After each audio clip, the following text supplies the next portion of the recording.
Seiring dengan melambungnya harga sembako, drama perjuangan warga miskin berdesakan berebut sembako gratis kembali bermunculan. Jumlah penduduk Indonesia diperkirakan akan terus membengkak dan semakin tidak terkendali.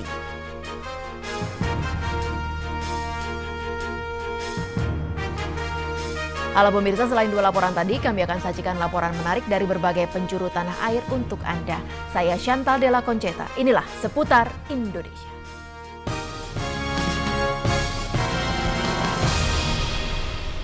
Melambungnya harga sembako dalam beberapa pekan terakhir sangat membebani masyarakat, terutama rakyat miskin. Pembagian sembako gratis seperti yang digelar di Makassar siang tadi menjadi ajang perjuangan warga miskin untuk sekedar memperoleh jatah penyambung hidup. Namun jatah sembako gratis yang terbatas dan banyaknya warga yang berebut membuat ajang ini menjadi ricuh.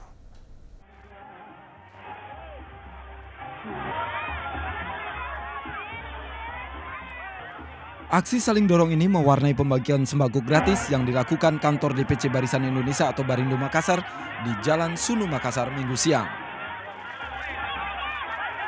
Dalam pembagian sembako gratis ini, seorang ibu rumah tangga dari Kecamatan Mariso Makassar, Rosdiana, mengamuk.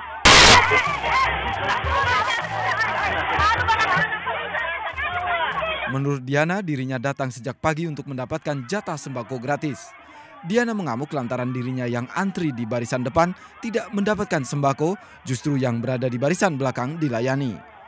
Diana menilai panitia yang membagikan sembako pilih kasih karena mengutamakan pihak keluarganya. Dalam antrian ini, salah seorang ibu rumah tangga bernama Nursiah yang juga warga Mariso jatuh pingsan akibat berdesak-desakan. Meski di bawah terik matahari yang cukup panas, sejumlah ibu-ibu rela mengantri untuk mendapatkan satu paket sembako gratis. Sementara itu, Ketua DPC Barindo Kota Makassar, Najmiah Muin, mengatakan pembagian sembako ini memang merupakan bentuk kepedulian Barindo terhadap rakyat miskin.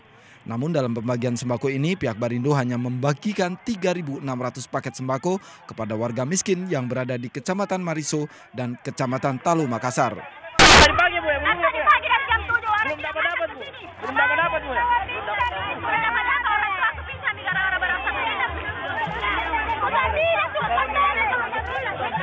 Sedangkan isi dari sembako tersebut berupa 5 bungkus mie instan, 5 liter beras, dan setengah kilogram gula pasir. Husein Abdullah dan Rudi Gunawan melaporkan. KNKT belum bisa memastikan penyebab kecelakaan pesawat ringan milik Federasi Aerosport Indonesia FASI yang jatuh dan menimpa rumah milik warga Villa Pamulang, Tangerang, Banten. Pesawat dinilai layak terbang dan cuaca saat terjadi kecelakaan cukup baik. Sesaat setelah peristiwa jatuhnya pesawat jenis latih ringan yang menewaskan pilot Khairudin Kartowisastro, pensiun Puslitkim LIPI, bangkai pesawat yang semula masih berada di atas rumah warga langsung dievakuasi menuju lapangan terbang Pondok Cabe, Jakarta Selatan. Serpian badan pesawat dan mesin pesawat naas tersebut diangkut menggunakan truk untuk direkonstruksi guna mengungkap penyebab jatuhnya pesawat. Pihak KNKT langsung diturunkan untuk melakukan penyelidikan di lokasi jatuhnya pesawat dan kondisi runtuhan pesawat naas tersebut. Iya, tambah masalah lagi. Belum bisa saya berikan keterangan apapun karena belum ada dapat data-data ya. Nanti karena ada data-data, terus ada data-data baru bisa kita berikan.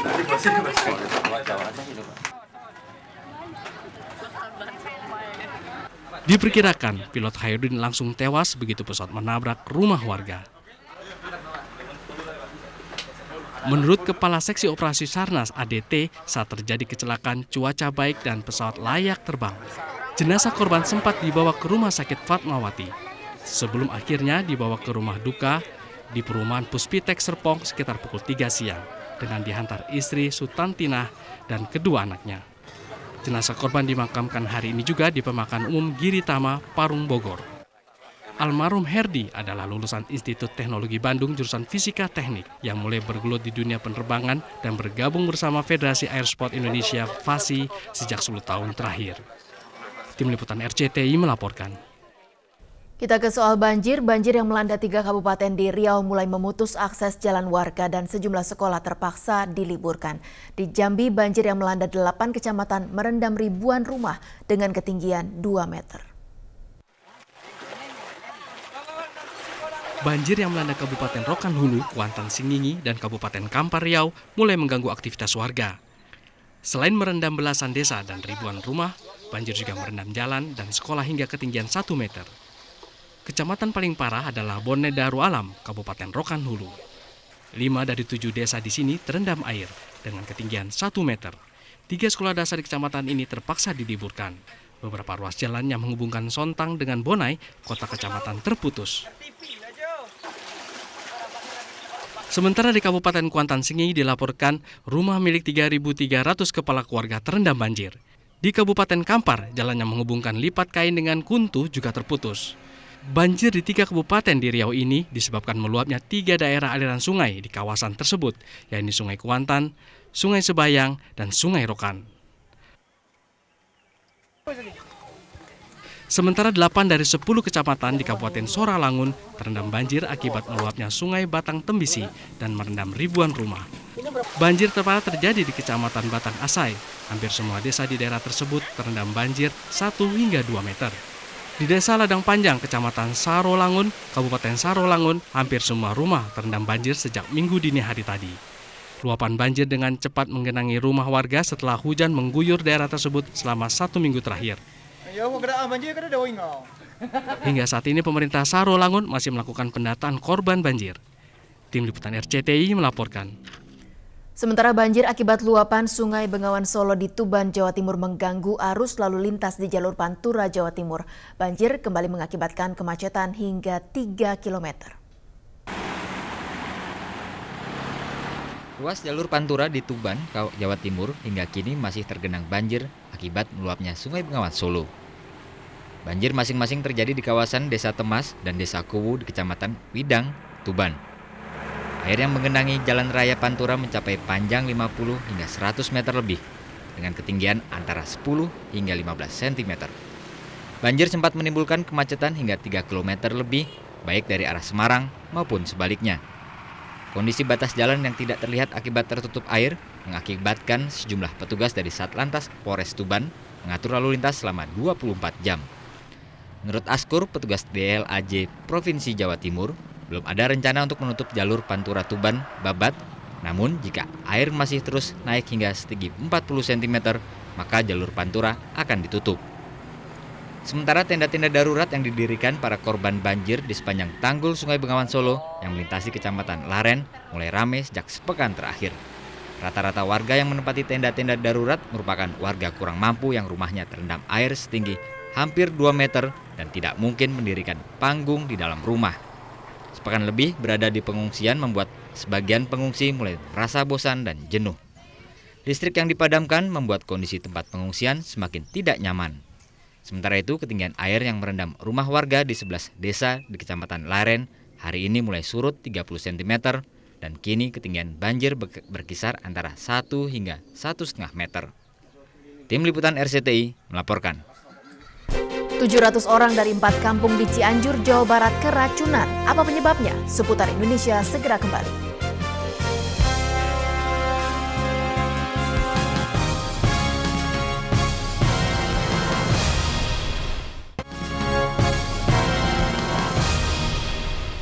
Pemirsa, sekitar 700 orang dari 4 kampung di Cianjur, Jawa Barat diduga keracunan makanan. Mereka mengalami sakit perut dan kepala setelah menyantap makanan yang disajikan dalam acara peringatan Maulud Nabi di desa mereka.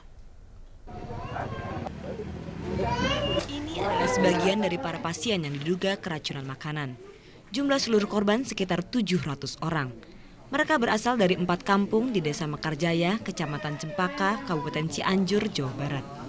Mereka mengalami sakit perut dan sakit kepala beberapa waktu setelah menyantap makanan yang disajikan dalam acara peringatan Maulud Nabi di desa mereka Sabtu malam. Dimakan itu bihun sama buncis, nasi dan daging. Itu butir. Daging apa itu? Ayam. Terus agak bau gitu. Oh. Ayam nate. Itu. Air nasi nama enggak bau. Itu setelah ibu makan berapa jaraknya sampai ibu sampai sakit itu? Setengah jam. Minggu siang para korban sudah kembali ke rumah masing-masing setelah mendapat perawatan medis. Sejauh ini belum diketahui apa yang mengakibatkan keracunan warga. Sisa makanan yang dikonsumsi warga kini masih diteliti. Dari Cianjur, Jawa Barat, Anton Heri Laksana dan Yadi Haryadi melaporkan. Polisi masih menyelidiki penyebab kebakaran di Kompleks Pasar Beringin 1 Tarakan, Kalimantan Timur Sabtu kemarin. Kebakaran menghanguskan sekitar 80 unit rumah yang sekaligus sebagai tempat berdagang sembako dan barang kelontong. Pemadaman terhambat akibat kurangnya akses jalan masuk ke lokasi kebakaran. Api berhasil dipadamkan setelah berlangsung selama sekitar 4 jam lebih. Tidak ada korban jiwa, namun 5 orang terluka tertimpa reruntuhan kayu ketika berusaha menyelamatkan barang-barang mereka. Apakah program apartemen bersubsidi bisa menjangkau sasarannya masyarakat di pemukiman kumuh? Kami kembali setelah jeda berikut.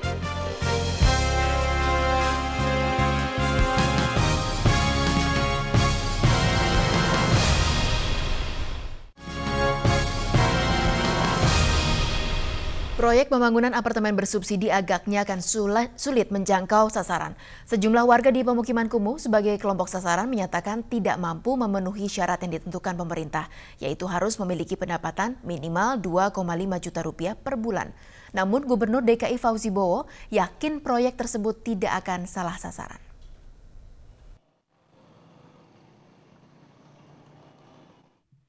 Hari ini Ipah merasa lega karena banjir telah surut. Rumahnya memang biasa kebanjiran karena ibu 2 anak ini tinggal di bantaran Sungai Ciliwung di kawasan Manggarai Utara, Jakarta Selatan. Keluarga Ipah adalah potret kelompok masyarakat yang akan dijadikan target proyek pembangunan apartemen bersubsidi. Mereka dianggap menempati hunian kumuh. Namun Ipah menyatakan tidak pernah bermimpi bisa tinggal di apartemen bersubsidi karena tidak akan mampu memenuhi syarat yang ditetapkan pemerintah. Untuk mendapatkan kredit kepemilikan rumah tersebut, calon penerima kredit harus berpenghasilan antara 2,5 juta hingga 4,5 juta rupiah per bulan. Sementara penghasilan keluarga Ipah tidak sampai 1 juta rupiah per bulan. Berat banget itu Mbak, kalau diturunin ya oke-oke aja deh gitu, kalau segitu mah nggak sanggup. Orang buat makan buat jajan aja nggak sampai segitu penghasilan suami. Kalau Mbak maunya berapa hari? Ya 200 kali setahun. 200 kali sebulan. Nah iya, kalau segitu mungkin yang lain pada sanggup, kita juga sanggup. Sementara Gubernur DKI Jakarta, Fauzi Bowo menolak adanya khawatiran apartemen bersubsidi tersebut tidak bisa dijangkau masyarakat penghuni kawasan kumuh.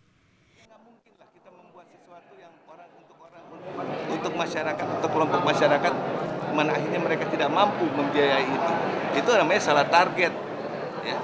Udah jelas kita berhitung dari awal kemampuan warga itu berapa, itu yang jadi patokan kita nanti menyusun strategi selanjutnya. Jangan balik-balik. Ya. Dalam 1 tahun ke depan, pemerintah berencana membangun 70.000 unit apartemen bersubsidi per tahun. Setiap unit berharga antara 88 juta sampai 144 juta rupiah. Berdasarkan data Pemprov DKI Jakarta, terdapat 811.000 keluarga DKI yang menghuni rumah-rumah kumuh dan diharapkan bisa beralih ke apartemen bersubsidi.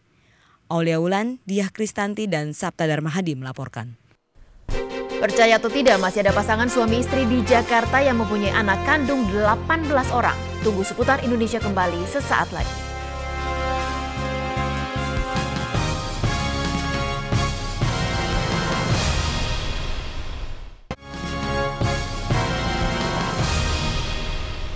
Paham banyak anak, banyak rejeki ternyata masih banyak dianut masyarakat di tanah air. Entah mengapa dalam kondisi ekonomi yang kian sulit seperti ini, mereka seolah enggan mengikuti program keluarga berencana. Kini jumlah penduduk Indonesia meningkat tajam dan diperkirakan tahun ini mencapai hampir 230 juta jiwa.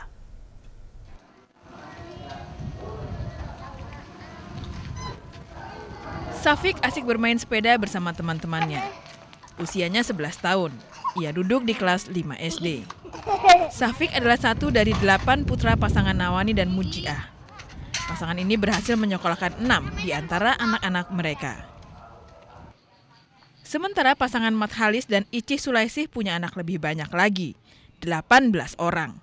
Terdiri dari 12 laki-laki dan 6 perempuan. Icih menikah pada usia 12 tahun. Tak ayal bidan yang menangani persalinan Icih pun seakan bosan melihat ibu ini bolak-balik ke kliniknya setiap tahun. Iya, katanya bilang begini, ini bukaris lagi katanya. Kapan sih Bu berhentinya? Dia bilang gitu. udah lagi lahirannya cepet, nggak nunggu itu lagi, datang langsung lahir gitu, alhamdulillah gitu. Pasangan-pasangan tadi merupakan contoh keluarga besar. Mereka memiliki andil terhadap jumlah penduduk di Indonesia. Menurut hasil sensus tahun 2000 dan survei Lembaga Demografi UI, jumlah penduduk Indonesia tahun ini diperkirakan hampir 230 juta jiwa. Sepertinya tak ada cara lain untuk merem laju pertumbuhan jumlah penduduk selain menggalakkan keluarga berencana. Jumlah peserta KB saat ini mencapai 60% dari jumlah pasangan subur. Sejauh ini, Badan Koordinasi Keluarga Berencana Nasional BKKBN mentargetkan pertambahan 1% akseptor atau 6.600.000 peserta baru KB setiap tahun. Kalau sekarang 60%, berarti harapan kita pada tahun 2009 itu pesertanya menjadi 61%. Nah, ini bisa kita capai kalau peserta-peserta baru itu menjadi peserta aktif namanya. Nah, itu yang akan kita lakukan menjadi target kita. Jadi kalau sekitar 61% berarti sekitar 36 juta keluarga ikut KB. Untuk mencapai target peserta KB baru itu, peran bidan menjadi penting karena berada pada garda terdepan khususnya bagi masyarakat menengah ke bawah. Saat ini ada sertifikasi bagi seorang bidan dari Ikatan Bidan Indonesia. Salah satu syaratnya adalah wajib mengetahui dan mampu menyampaikan segala hal mengenai keluarga berencana, termasuk berbagai jenis alat kontrasepsi. Suntikan merupakan pilihan sebagian besar wanita peserta KB karena mereka hanya perlu datang setiap 3 bulan sekali. Sementara pil KB memerlukan kedisiplinan tinggi karena harus diminum setiap hari. Dan kalau lupa lebih dari 1 tablet itu kemungkinan gagal. Itulah yang menyebabkan kegagalan pil KB atau oral kontrasepsi itu tinggi. Ibu, kenapa Ibu memilih ber-KB, Bu?